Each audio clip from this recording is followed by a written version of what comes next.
Jug, jug, jug, jug, jug, jug, jug, jug, jug. It's a Juggernaut build, baby. Let's go! First, Gary, what happened to the Flicker Strike build? Gary, what happened to your Elementalist build? Gary, what happened to your deck stacking build? I wanted a new build, okay? I'm innocent, GooBoy. We're doing a Juggernaut build, baby. Look at the absolute unit this Juggernaut is. This is an Earthquake Bleed build, and boy, is it fun. As you can see with the footage, it do its job pretty well. Why didn't you, wait, you didn't write a script? I never write a script. The character does not struggle with damage at all. In fact, even as a Juggernaut, I'm really going out of my way to be even more tanky than I am. We are going to be rocking two-handed maces, in particular, a Tidebreaker. Endurance charge on melee stun is great for Juggernauts because we're going to be stacking endurance charges. We have double Combs Ways for area of effect, life regen, and the +1 max endurance charges. An unyielding node is going to give you roughly 60% AoE depending on how many endurance charges you have at the time.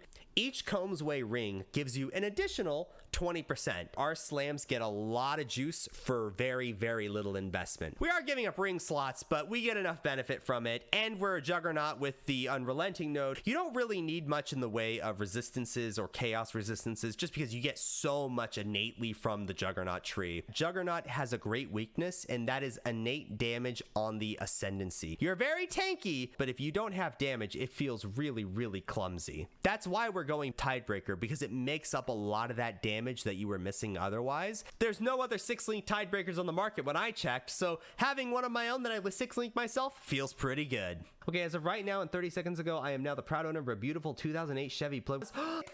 You own a car? Oh, you're gonna pick up all the chicks.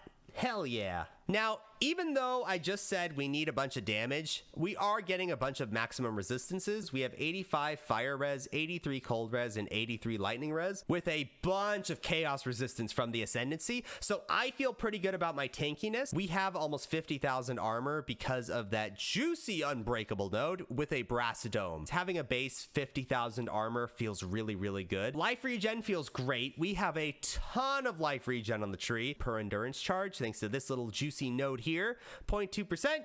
Combs Way gives you 0.2%. We're running 2 of them, so we get 0.6% regen life per endurance charge. We are truly the Juggernaut, bitch. I also feel like Purity of Elements is a hard-learned lesson to run. Starting the Earthquake Slam, but I attack so slow that I would get frozen like 3 times before I actually would get the attack off, and it felt terrible. I feel at the very, very minimum, you need some sort of freeze or chill immunity. Otherwise, the build feels terrible. I don't mind going Resolute Technique on this build because Intimidating Cry is a wonderful war cry. Having double damage on every single attack you do feels great, and I like it when it's instant because it feels really good. Don't question it. That's a thick boy. What is that armor cosmetic? Oh, buddy, this is not an armor cosmetic. This is a unique called the Brass Dome. Look at this tanky boy. Look at him go. Look at that girth. Oh, bam. Beautiful. By the way, if any of you Funko Pops ask me for more gameplay footage, I'm gonna whoop you. Jug, jug, jug, jug, jug, jug, jug. You can see my mouse.